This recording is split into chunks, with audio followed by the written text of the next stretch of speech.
Selamat malam, kami dari kelompok bagian 1 akan menjelaskan tentang materi komunitas masyarakat dalam pembangunan. Sebelum kami menjelaskan materi yang sudah kami diskusikan, terlebih dahulu kami akan memperkenalkan diri, dimulai dari saya. Perkenalkan, nama saya Luisa Dwi Aprilia Silitonga. Saya Ahmad Satria Agusti. Nama saya Lexiana Putri.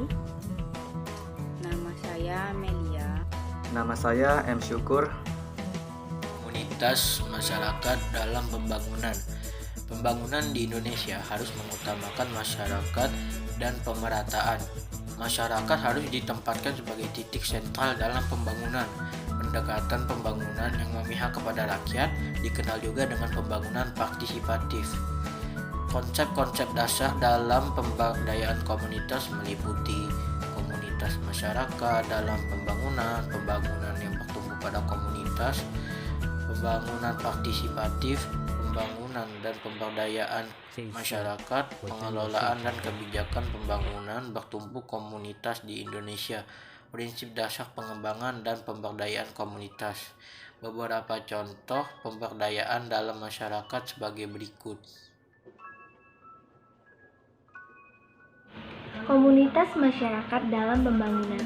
Pengertian masyarakat dan komunitas menurut Endang Nugrahehi, setiap masyarakat terdiri atas terbagi lapisan sosial yang sering disebut sebagai komunitas. Komunitas merupakan salah satu pilar penting dalam pembangunan. Kita sudah tahu bahwa pilar penting dalam pembangunan adalah pemerintah, komunitas masyarakat, dan sebagainya.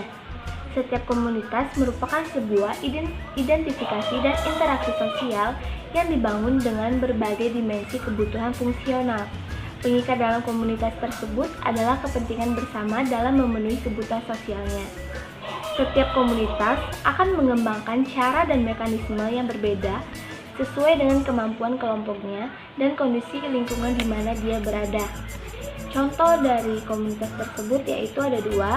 Yang pertama, komunitas fotografi.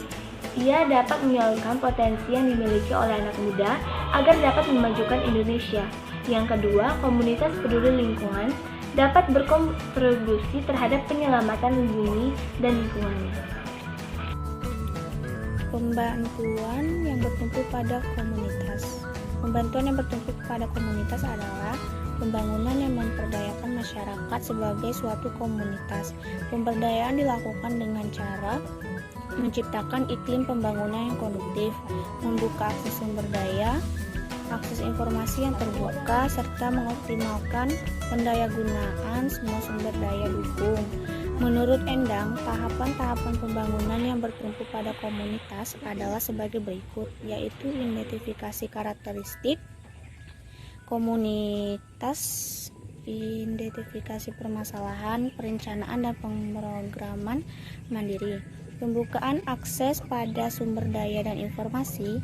Permasalahan utama dalam pemberdayaan komunitas adalah menyiapkan dan menciptakan kondisi masyarakat sebagai pelaku utama dalam pembangunan. Pembangunan partisipatif. Pembangunan partisipatif adalah pembangunan yang memposisikan masyarakat sebagai subjek dan sekaligus objek menikmati hasil pembangunan. Pembangunan partisipatif meliputi masyarakat dari mulai tahap perencanaan, pelaksanaan, monitoring, dan evaluasi. Pembangunan partisipatif dapat pula diartikan dengan pembangunan yang adil dan merata di seluruh wilayah negeri. Pihak-pihak yang terlibat dalam pembangunan partisipatif, pemerintah, swasta, dunia usaha, dan masyarakat. Prinsip pembangunan partisipatif. Yang pertama, perencanaan program harus berdasarkan fakta. Yang kedua, program harus memperhitungkan kemampuan masyarakat dari segi ekonomi, teknik, dan sosial. Yang ketiga, partisipasi masyarakat dalam setiap program.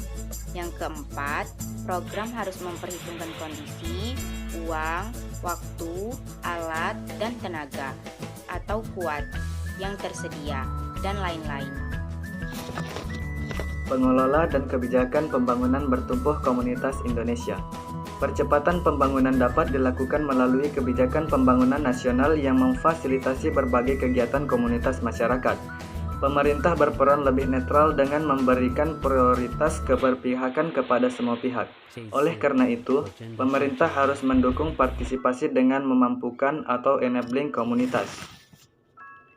Kebijakan pembangunan nasional harus disusun secara terbuka dan fleksibel. Orientasi pembangunan berubah dari yang tadinya pembangunan untuk masyarakat menjadi pembangunan bersama masyarakat. Menurut Endang Nugraheni, pengalaman pembangunan berbasis komunitas di Indonesia menunjukkan beberapa karakteristik umum sebagai berikut. A. Pembangunan bertumpu pada komunitas relatif berskala kecil dan spesifik lokal, dengan jangkauan wilayah lokal atau relatif kecil. B. Pentingnya pendekatan sosio-kultural untuk meningkatkan kapasitas dan potensi komunitas. C. Tidak semua tahapan sesuai untuk dilakukan oleh setiap komunitas, oleh adanya keterbatasan finansial dan kemampuan merencanakan pembangunan dalam skala regional. Sekian dari presentasi kami, mohon maaf bila ada kesalahan kata. Terima kasih.